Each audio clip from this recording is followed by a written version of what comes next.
So dear students, अभी जो हम लेसन पढ़ रहे हैं ये आपकी साइंस क्लास है आप, और जो हम लेसन पढ़ रहे हैं वो है नेचुरल डिजास्टर्स, जो कि लेसन नंबर 13 है। इसमें हमने नेचुरल डिजास्टर्स के मुतालिक पढ़ा, उनके इफेक्ट्स के बारे में पढ़ा, preventive measures, different different disasters में क्या होते हैं उनके मुतालिक जाना, राइट। लाइक अर्थक्वेक के रिलेटेड हमने जाना, ठीक है, वॉल्केनोज के मुतालिक जाना, उसके टाइप्स के मुतालिक जाना, ड्रॉट्स कैसे होते हैं और क्या क्या प्रिवेंटिव मेजर या इफेक्ट्स ऑफ ड्रॉट्स होते हैं वो पढ़ा, ठीक। और कल जो हमारी क्लास थी उसमें हमने फ्लड्स एंड साइक्लोन्स के रिलेटेड पढ़ा और effects of floods and cyclones. तो मैंने आपको ये कहा था कि मैं आपको आज क्वेश्चंस पूछूंगी रिलेटेड दिस टॉपिक जो मैंने आपको कल पढ़ाया। जब तक कि मैं श्योर ना हो जाऊं कि आपको यहाँ तक समझ में आया है तब तक मैं नहीं बढ़ूंगी। सो इसके रिलेटेड मैं आपसे क्वेश्चंस पूछूंगी, लेकिन आप सब अपनी बुक्स बंद रखेंगे, जितना भी आपने समझा है अपने दिमाग से आप जवाब देंगे, और जिस बच्चे को मैं पूछूंगी खाली वो जवाब देगा, ठीक। तो पहले मुझे बज़त जहरा आप बताइए, बज़त जहरा फ्लड्स एंड साइक्लोन्स क्या होता है? फ्लड्स, फ्लड्स के रिलेटेड आपको क्या समझ में आया? मैम फ्लड्स जो होते हैं हाँ जी, जब बहुत सारी रेन पड़ती है तब फ्लड्स आते हैं। फ्लड्स का मीनिंग मतलब क्या हो गया? मुझे समझ में नहीं आया, मुझे क्लियर करो ये, जिस तरह मैंने आपको कल समझाया। सैलाब। हाँ जी बच्चा, वेरी गुड, सैलाब। और ये किस पे डिपेंड होता है? मैंने कल बताया था ना। Yes ma'am. Ma'am climate, soil, vegetation, climate, it's soil climate, vegetation cover. Yes and yes ma'am. और rainfall. हाँ जी बच्चा, और ज्यादातर ये रेनफॉल पे डिपेंड होता है, ओवरऑल रेनफॉल क्या हुई। और ये भी मैंने बोला था कि कुछ जगह ऐसी है इंडिया की, अगर हम बात करेंगे तो ऐसी है जहाँ पर ज्यादातर ये साइक्लोन्स और फ्लड्स आते हैं। आप मुझे बोल सकती है कहाँ कहाँ आता है, जो भी आपको याद होगा, जितना नाम आपको याद होगा। Ma'am Uttar Pradesh, very good, West Bengal, yes, Odisha, Orissa, हाँ जी, Orissa and Orissa and Bihar. Very good. और भी एक स्टेट है आसाम, ठीक है, असम। Ma'am very good. और आप मुझे बोलेंगे मीसम हुसैन, मीसम हुसैन मुझे आप एक इफेक्ट बोलिए फ्लड एंड साइक्लोन, किसका? एक इफेक्ट आपको बोलना है, ठीक है, फ्लड्स एंड साइक्लोन्स का। फ्लड्स एंड साइक्लोन्स का। हाँ जी, फ्लड्स एंड साइक्लोन से जो होता है, अगर फ्लड आता है तो उसमें गर्ल्स भी होती है, उससे बीमारियां फैलती है जैसे malaria. Meesam, I can't hear you, I am not getting you. वहां से शोर आ रहा है, I am not getting you, फिर से रिपीट कीजिए।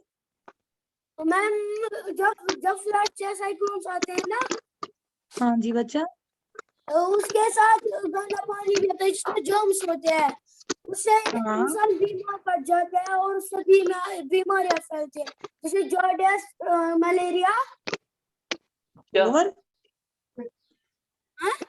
जॉन्डिस, मलेरिया और कॉलरा जैसी बीमारियां फैलती है। Very good Meesam. मुस्कान, आप बोलिए यस एक ma'am. Effect flood and cyclone का। मैम उसके उससे बाद मसरूर आप बोलेंगे। हाँ जी, मैम उससे ये खाना जो है, हाँ, पीने का पानी नहीं होता है, और खाना जो है वो खराब हो जाता है। उसकी शॉर्टेज हो जाती है। यस मसरूर आप बोलिए। मैम इलेक्ट्रिक वायर्स कट जाती है, उससे नेटवर्क नहीं आता है और लिविंग बीइंग्स पे असर पड़ता है, जैसे बीमार हो जाते हैं। Very good. और कम्युनिकेशन नेटवर्क और वाटर सप्लाई जो है they also get affected.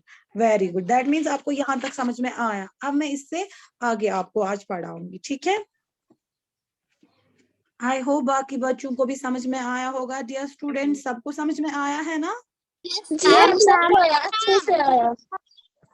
Okay, तो अब हम इससे आगे पढ़ेंगे। आज हमें पढ़ने हैं प्रिवेंटिव मेजर्स। ठीक, बचाव ड्यूरिंग द फ्लड और साइक्लोन। हम क्या प्रिवेंटिव मेजर्स कर सकते हैं कि ये जो है इस दौरान प्रिवेंटिव मेजर्स क्या क्या है, जिस तरह हमने ड्रॉट्स के मतलब पढ़ा। हाँ, हम क्या उस वक्त कर सकते हैं, और के रिलेटेड हमने पढ़ा। तो अब इस टाइम के प्रिवेंटिव मेजर्स क्या है वो हमें पढ़ना है। ठीक, dam should be build across the reverse to check the flow of water into the lands। ठीक है, तो डैम्स बनाने चाहिए हमको जहां पर हम पानी जो है कलेक्ट कर पाए और ये भी चेक कर पाए कि पानी ज्यादा ना हो तो लैंड की तरफ ना जाए पानी, यानी फ्लड ना आए। ठीक है, तो बड़े बड़े डैम्स बनाए जाते हैं। ठीक, फिर trees should be planted in large numbers as they slow down the flow of water। ज्यादा से ज्यादा पेड़ लगाने हैं। ठीक है,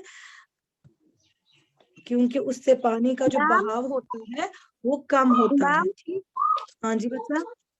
मैम जो पहला पॉइंट है ना, आप मुझे फिर से समझाइए क्योंकि मैं वॉशरूम गई थी। Dams should be built across the rivers to check the flow of water into the land। बड़े बड़े डैम्स हमें बनाने चाहिए जिसमें हम एक्स्ट्रा पानी को कलेक्ट कर पाए। ठीक है, इससे क्या रहेगा, इससे हमें नजर गुजर रहेगी कि पानी की लेवल ज्यादा नहीं होनी चाहिए, यानी जमीन की सतह पे पानी की लेवल नहीं होनी चाहिए। ठीक है, flow of water into the land. ठीक, फिर है tree should be planted in large numbers as they slow down the flow of water. ज्यादा मिकदार में हमें पेड़ लगाने हैं, उससे क्या हो जाएगा, उससे जो पानी का बहाव है ये कम होता है। ठीक, फिर a good drainage can prevent water logging thereby controlling flooding to some extent. और ड्रेनेज सिस्टम अच्छा होना चाहिए, उससे क्या हो जाएगा, पानी जमा नहीं होगा और कुछ हद तक सैलाब जो है वो कंट्रोल में आ सकता है। अच्छा, एक बात मुझे बोलिए, आप तो उस वक्त छोटे होंगे, शायद आपको याद नहीं होगा, जब लास्ट टाइम फ्लड आया था तो जब कोई डिजास्टर आता है तो गवर्नमेंट की तरफ से उन लोगों को मदद मिलती है, राइट? Yes ma'am. जिसको हम कहते हैं रिलीफ। ठीक है, या जब कहीं किसी जगह पे क्या आता है, कुछ कोई नेचुरल डिजास्टर आता है, लाइक अर्थक्वेक आया, साइक्लोन आया, फ्लड आया। ठीक है, तो गवर्नमेंट की तरफ से रेस्क्यू टीम वहां पर पहुंचती है, जो वहां पर उन लोगों को जो वहां पर फंसे होंगे उस अफेक्टेड एरिया में बचाने के लिए जाते हैं। ठीक है, तो यही हमारा अगला टॉपिक है, रेस्क्यू एंड रिलीफ। ठीक, आप देखेंगे पिक्चर्स में, आपको क्या दिख रहा है इस पिक्चर में,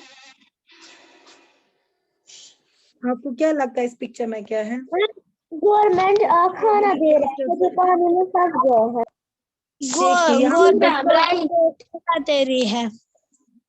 देखिए यहाँ पर चारों तरफ पानी है, लेकिन यहाँ पर मकान भी बनाए गए, दैट मीन्स यहाँ पर बस्ती होगी, लेकिन फ्लड की वजह से क्या है, वो बस्ती जो है पानी के नीचे है अभी।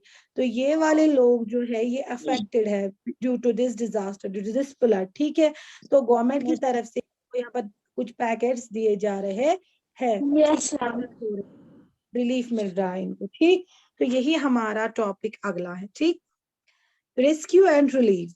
If a natural disaster strikes an area, the government makes arrangements for evacuation, that is, removal of people from disaster affected areas. Helicopters are used to rescue by airlifting people stranded in the affected area. जब किसी जगह पे कोई natural disaster आता है तो government जो है, वहां की जो सरकार है, वो कुछ अरेंजमेंट्स करती है उस अफेक्टेड एरिया के लोगों के लिए। जैसे अगर कोई वहां पर फंस गया हो तो वहां पर हेलीकॉप्टर्स का इस्तेमाल करके थ्रू एयरलिफ्टिंग, यानी पीपल जो वहां पर फंसे हुए लोग हैं उनको या तो रस्सी लगाई जाती है, रस्सी से या किसी चीज से उनको वहां से निकाला जाता है थ्रू हेलीकॉप्टर्स। ठीक है, हेलीकॉप्टर की मदद से उनको वहां से निकाला जाता है और किसी ऐसी जगह पे उनको लिया जाता है जहां पर वो सेफ होंगे। ठीक है, फिर है immediate relief is supplied in the form of food shelter, clothing, water and medical services. जब नेचुरल डिजास्टर कोई आता है तो हमने पढ़ा कि उसका एक इफेक्ट ये भी है कि बहुत सारे लोग जो है वो बेघर हो जाते हैं। तो अब ये बेघर लोग जो है, ना ही इनके पास खाने के लिए कुछ होता है, ना पहनने के लिए, ना रहने के लिए कोई जगह होती है। तो गवर्नमेंट की कोशिश ये रहती है कि ये जो लोग हैं, जो अफेक्टेड लोग हैं, ठीक है, जो अफेक्टेड एरिया है, मतलब एक चीज डालेंगे फिर यहाँ पर आते ना शोर कहाँ से आ रहा है? ये कहाँ से बातें हो रही है? मारित, बातें मत कीजिए। तो ये जो एरिया है जहां पर ये मैं नहीं कर रहा हूँ। ये कहाँ से फिर शोर आ रहा था? मुझे आपकी आवाज लगी। चलिए कोई बात नहीं, सुनिए आप। तो इमीडिएट रिलीफ उनको दिया जाता है in the form of food, खाने के लिए, हाँ, या रहने के लिए, शेल्टर के लिए, या क्लोथिंग दी जाती है, या पानी, या मेडिकल सर्विसेज, ठीक है, यानी दवाई वगैरह, ठीक। Rehabilitation of the displaced victims is done by finding shelter, clothing, jobs and slowly rebuilding their lives. और उनकी rehabilitation की जाती है। जिन लोगों को निकाला गया, ठीक है, जहां पर ये नेचुरल डिजास्टर कोई आया तो उनको वहां से निकाला गया, लेकिन फिर उनको जब हम किसी और जगह पे जो है जाने के लिए देते, तो वहां पर उनके रहने की जगह पहले मैसर करनी होती है। वो रहेंगे कहाँ?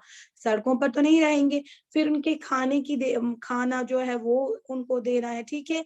या फिर फॉर एग्जाम्पल अगर कोई ऐसा इलाका आया जहाँ पर नेचुरल डिजास्टर जो है, वहां उस वजह से जो है वो बहुत ही ज्यादा अफेक्टेड एरिया था, तो अब उन लोगों को क्या किया जाता है? उनको किसी दूसरी जगह पे जो है रहने के लिए जगह दी जाती है, जॉब्स प्रोवाइड किए जाते हैं, रिलीफ उनको दिया जाता है, ताकि वो फिर से अपनी जिंदगी जो है वापस से रिब्यूल्ड कर पाए, ठीक है, वापस से उसी तरह नॉर्मल तरीके से जी पाए।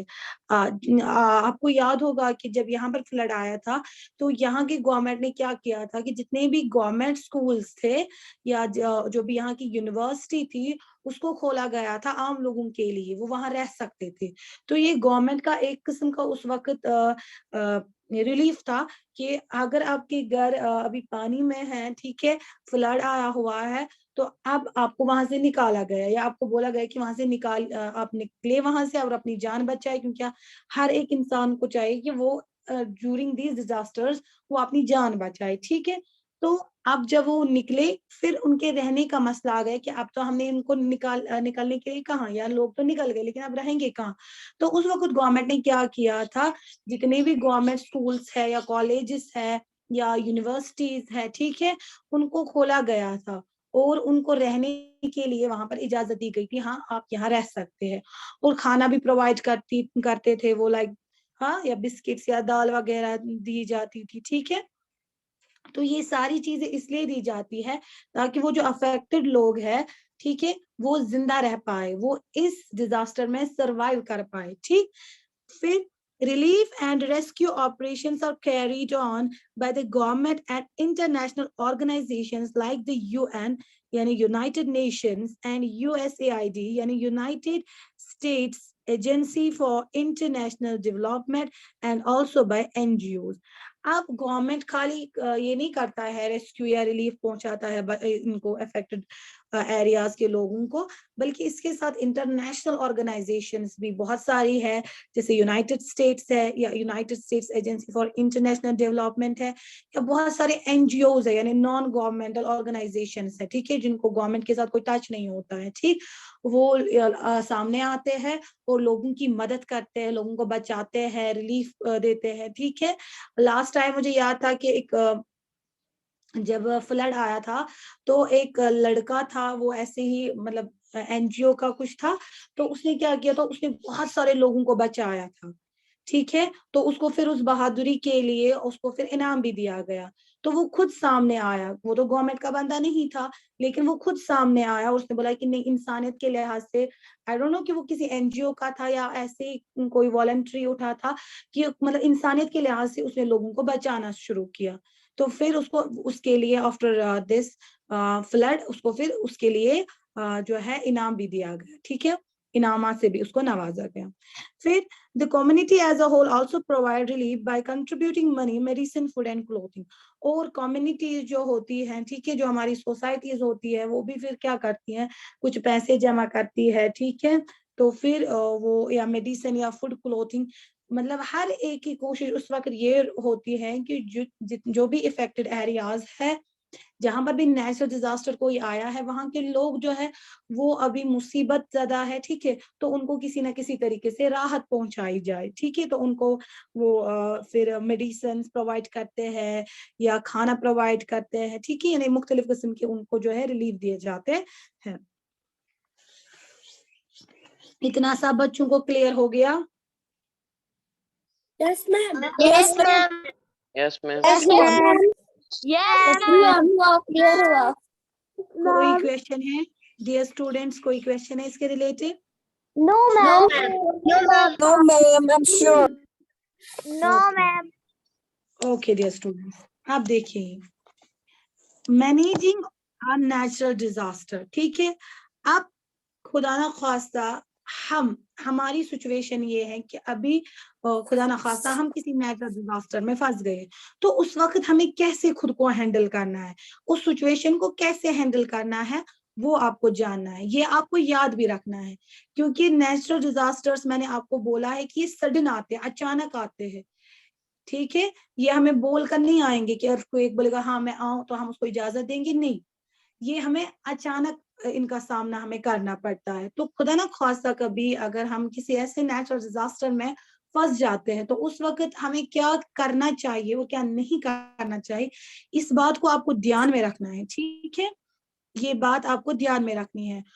पहली जो बात है वो क्या है, you have to try and to do the following if you are affected directly by a natural disaster, ठीक है, तो क्या चीज आपको याद में ध्यान में रखनी है, पहले keep yourself alive, खुद को जिंदा रखना है, ये नहीं कि हम किसी नेचुरल डिजास्टर में खुदा ना खासा फंस गए तो फिर हम जीने की उम्मीद ही छोड़ दें, उम्मीद नहीं छोड़नी है, ठीक है, ना उम्मीदी जो है वो कुफर होती है, हमें खुद को जिंदा रखना है इस उम्मीद से कि हम इस नेचुरल डिजास्टर से निकल जाएंगे। फॉर एग्जाम्पल अभी वायरस है, ठीक है, तो ऐसा नहीं करना है कि हम वायरस के मुतालिक, अभी कोविड चल रहा है तो हम इसके रिलेटेड सोचेंगे नहीं, और उम्मीद, जिंदा रहने की उम्मीद हम छोड़ देंगे, नहीं, हमें खुद को अलाइव रखना है, प्रिवेंटिव मेजर्स हम फॉलो करेंगे इंशाल्लाह, और जो है हम इससे भी बच पाएंगे, ठीक है ना।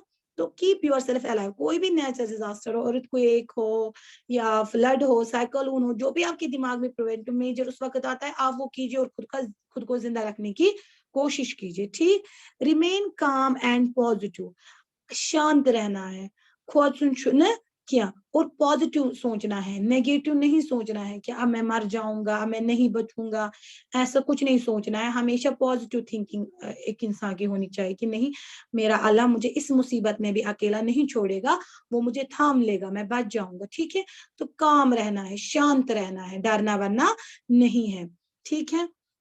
हेल्प पीपल इफ पॉसिबल, और अगर आपको पॉसिबल हुआ कि आप किसी दूसरे लोगों की मदद करें उस डिजास्टर में भी तो कीजिए, उससे आप दरेज ना कीजिए, उससे खुद को ना रोके, if you can help people, if it is possible you have to, ठीक है, इंसानियत के लिहाज से आपको दूसरे की मदद करनी है, ठीक। Seek help for any available source, हाँ, अगर आपको मदद की जरूरत है और आपको कोई सोर्स मिल रहा है मदद करने के लिए, फॉर एग्जाम्पल आप किसी ऐसे अफेक्टेड एरिया में हैं, ठीक है, तो वहां पर कोई रेस्क्यू टीम आ रही है, ठीक, तो आप उनसे मदद मांगिए, ठीक है, अपनी जान बचाने के लिए जितना भी अवेलेबल सोर्स आपके पास है उससे आप मदद मांगे, राइट। तो फिर अगला पॉइंट क्या है, approach rescue and relief workers as soon as you can, और अगर वहां पर कोई रेस्क्यू या रिलीफ वर्कर्स आ रहे हैं तो अगर आप किसी ऐसे अफेक्टेड एरिया में, ठीक है, जो डिजास्टर अफेक्टेड एरिया है, अगर आप वहां पर कोई रेस्क्यू या रिलीफ वर्कर्स आ रहे हैं तो खुद को उनके पास पहुंचाइए, ठीक है, अगर वो आपके पास नहीं आ रहे हैं तो उनकी तवज्जो जो है अपनी तरफ दिलाए या उनके पास जितनी जल्दी हो सके आप उनके पास जाइए, ठीक है। If natural disasters has occurred in a place and you are not directly affected, you could lend a helping hand by, अब अगर कहीं जगह कोई नेचुरल डिजास्टर आ गया है और आप उस जगह की नहीं है, ठीक है, यानी आप पे डायरेक्टली अफेक्ट नहीं हो रहा है, तो आपकी जिम्मेदारी उस वक्त क्या रहेगी? हाँ, आप तो बच गए हैं, आप तो सेफ है, कोई नेचुरल डिजास्टर आपके एरिया में नहीं आया है, ठीक है, लेकिन उस वक्त आपकी जिम्मेदारी ये है इंसानियत के लिहाज से भी कि you have to help others. ठीक, आपको चाहिए कि आप दूसरे लोगों की मदद करें। अब वो मदद आप कैसे कर सकते हैं? Organizing donations through government or NGOs to reach the affected people। ठीक है, आप जो है डोनेशंस ऑर्गेनाइज कीजिए, ठीक है, यानी आप पैसे जमा करवाइए, चंदा जमा करवाइए और गवर्नमेंट के जरिए से या एनजीओ के जरिए से उस अफेक्टेड एरिया पे पहुंच जाए, ठीक है, उन लोगों के पास पहुंच जाए जो अफेक्टेड होंगे इस वजह से। ठीक, फिर दूसरा पॉइंट क्या है? Donate food, clothing, blankets, medicines, footwear और anything that may be helpful। यानी कोई भी बेसिक चीजें जो है उस वक्त की जो एक इंसान की जरूरियात होती है, जो बेसिक नीड होती है, लाइक फूड होता है, क्लॉथिंग होता है, ठीक है, ब्लैंकेट्स होते हैं या दवाई होती है या जो भी आपको पॉसिबल हो जाए कि आप इन लोगों के पास जो है पहुंचाए, उनकी हेल्प कीजिए, कोई भी तरीका, कोई भी चीज जो है वो आप उस वक्त कर सकते हैं इंसानियत के लिहाज से। ठीक है, फिर है encouraging others around you to do the same। एक तो खुद भी आपको करना है, दूसरा आपको क्या करना है? दूसरों को भी इस नेक काम के लिए आपको आमादा करना है। You have to encourage them। ठीक, you around you to do the same, यानी वो भी आपकी तरह दूसरों की मदद करे। You have to encourage others, यानी अगर आप सवाब गेन कर रहे हैं अपने लिए तो दूसरों को भी क्या जो है अमर बिल मारूफ व नही अनिल मुनकर कीजिए, यानी दूसरों को भी हिदायत कीजिए ताकि वो भी जो है एनकरेज कीजिए उनको ताकि वो भी ऐसा ही कुछ करे, यानी दूसरों की मदद करे। ठीक है, तो यहाँ पर हमारा ये लेसन जो है ये कंप्लीट हो गया है। इंपॉर्टेंट टर्म्स मैंने आपको बोला था इसके लिखने के लिए। तो आज जो आप होमवर्क करेंगे वो है ये MI, ठीक है, पेज नंबर 122 में जो मल्टीपल इंटेलिजेंस है आपको यही करना है, ये इसी रिलेटेड है जो हमने आज पढ़ा, उसी के रिलेटेड है ये। ठीक है, तो आज का क्लास आई थिंक यहीं पर मैं खत्म करती हूँ, लेकिन बिफोर कि मैं इस क्लास को लीव कर इस मीटिंग को एंड करूँ, आप मुझे बोले कि आप सबको समझ में आया, अच्छे से सारा क्लियर हो गया?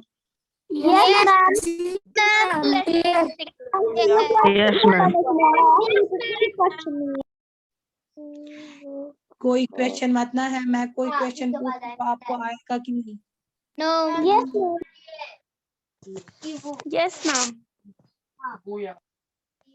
इसके रिलेटेड जो क्वेश्चंस है वो मैं इंशाल्लाह कल पूछूंगी। ठीक है, कल मैं पूरे लेसन का जितना भी हमने ये पढ़ा ना नेचुरल डिजास्टर्स, जितना भी हमने इसके बारे में पढ़ा, इंशाल्लाह कल हम इसकी बुक वो करेंगे और उस टाइम मैं 1 बाय 1 एक एक करके स्टूडेंट्स से पूछूंगी। ठीक है, हाँ जी मैम, आपने बोला था ना इसकी बुक वर्क करना, जो जो मुझे आया मैंने वो किया। हाँ जी बच्चा, मैंने बोला था बुक वर्क करने के लिए और इंशाल्लाह कल मैं यहीं से भी दिखाऊंगी और मीनवाइल मैं आपसे भी पूछूंगी। ओके बच्चा, एक सेकंड अब आप चुप करेंगे, ठीक है, क्योंकि मुझे आपकी अटेंडेंस लेनी है। आपको पता है आपका अपडेट क्या है?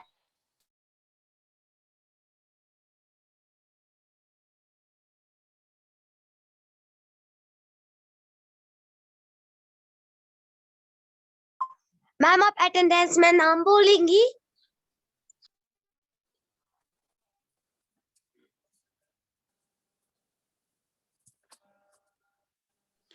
नहीं जी बच्चा, मैंने बोला था ना चुप करने के लिए 2 मिनट। नहीं जी, अटेंडेंस में खुद कर लूंगी, मैंने स्क्रीनशॉट लिया है तो मैं अटेंडेंस खुद करूंगी। ठीक है, तो आपका होमवर्क क्या है आज? आप डायरी पे क्या लिखेंगे? Do MI on page number 122। तो अब मैं मीटिंग लीव कर रही हूँ, ठीक है, एंड कर रही हूँ इस मीटिंग को। अगर आपको कोई क्वेश्चन है तो आप पूछ सकते हैं। क्या कोई क्वेश्चन है किसी को? No ma'am. No ma'am. No ma'am. No ma'am. Have a nice day ahead. Remember, Allah Hafiz.